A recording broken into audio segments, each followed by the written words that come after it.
This channel is for educational purposes only. Please do your own due diligence before making any investment decisions. Hi, this is Joe Rabil with Invest Like a Pro.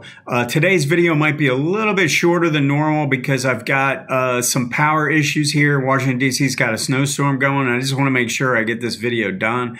But I do want to focus on multiple time frames. As you know, that's what this channel is devoted to. I'm going to look at both MACD and ADX and how you can use it in multiple time frames.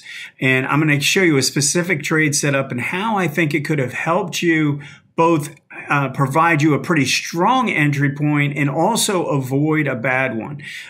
So let's go ahead and get into this. First thing I want to point out is I'm looking at a SunPower monthly with a weekly on the right, daily upper right, and then an hourly in the upper left. I'm not going to really look at the hourly here. I want to focus in on the monthly, the weekly, and the daily.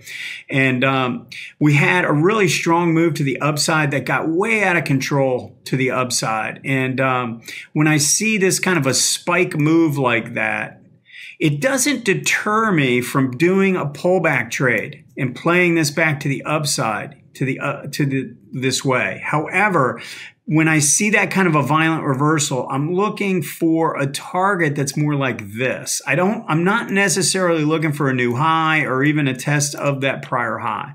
I'm going to be more focused on the midpoint of this big green bar. And that's going to be somewhere in the high 30s, maybe 35 would be my target if I want to try and play this. So if I know that's my starting point and I know I've got really strong ADX on the monthly chart, I can play this pullback to the 18-month, but I have to do it off a smaller time frame. I've got to use the weekly chart and possibly the daily to help with my timing here. Again, because I'm not playing this for the monster move to the upside. I'm only playing it for a move back up to the midpoint of the decline. So look at the decline. It rallied up to about 57, 58. It pulled back to about 22. If you add those two together and divide by 2, you're going to be somewhere in the high 30s, something like that. So if we look at the weekly, a couple things that I think are important. So we had this decline here and we hadn't had the opposing trend setup. The opposing trend setup is when the 18 is below the 40 and price closes below both. That took place right here. That's the rule that I would say to be focused on. We don't really want to look for any kind of a trigger back to the upside until we have this in place. I think that's a pretty simple way. It's a starting point. This qualifies as the setup when this bar closes because we have a close below the 18 and the 18 is below the 40. That is taking place while the 18-month is in an uptrend here. So that's the first key thing that I want to get across. Secondly, notice what happened after it did this setup. We came down to this prior low, and instead of breaking down below it, it held it and then turned back to the upside. So when I see this, I know this prior low is there. I know I have this MACD that's overrun a little bit, but the signal line is still hanging in there. And then when we get this drop to the downside, now we've got a little bit more overrun here. This is too much overrun for me. The MACD is overrun. Now we have low ADX here. So there's a couple things you can take into account here.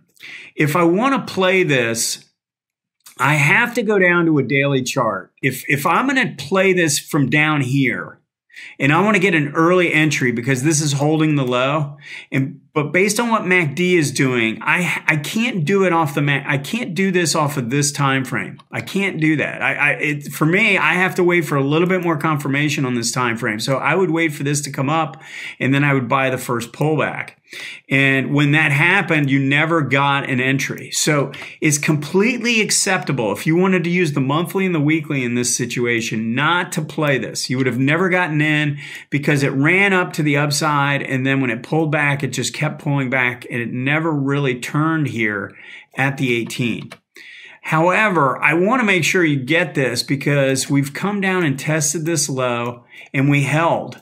So on this green bar coming back up, I think you can consider going back to the daily chart. So let's take a look at the daily at that point. So let me actually circle. So that would be October, really the beginning of October. So that's right in here on the daily. Let's bring this up. So early on the daily chart, we can see what's taking place. We've got a move to the upside with a little gap. MACD is crossing above. We've got green DI crossing and holding 25. And we get a pinch play that develops right here. So I would be willing to take this trade. And so I want to make sure we've got to give you enough examples for you to know. I've told you over and over again on the higher time frame, there aren't that many different ways it can play out. But on the trigger time frame, it can play out a number of different ways. So you have to be able to adapt, and you have to recognize when you have low ADX with no, so let's just cover this one more time. Low ADX with no sign of selling strength. Red DI did not cross above 25. But in this case, we actually had overrun on MACD.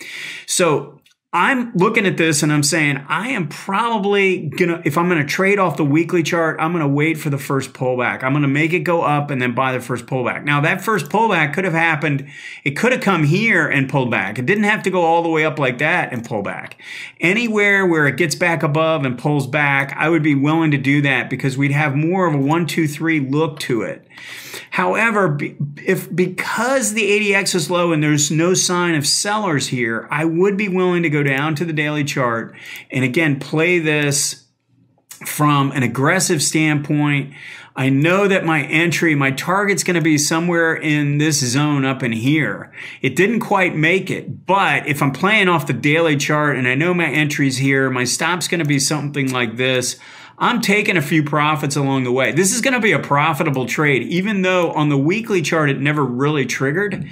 On the daily chart, I had enough improvement, both on MACD and ADX, to show me that I could have played this. So I just want to keep giving you different ways that these things play out on the lower time frame. If you have low ADX, and you have on the sell side and no sign of selling strength, I think you can go down to the smaller time frame and play for a trade using the parameters that I've given you based on the pullback, based on the reversal strength, and based on how much upside you have looking at both a weekly and a monthly. So anyway, keep these types of things in mind when you're putting your trades on. I don't want to cause you to lose this trade or miss this trade if you want to play it. But you have to know what your potential targets are, and you got to know kind of what your triggers are based on the different time frames you're using. Hope this makes sense. Go ahead and post any questions or comments. We'll see you next time.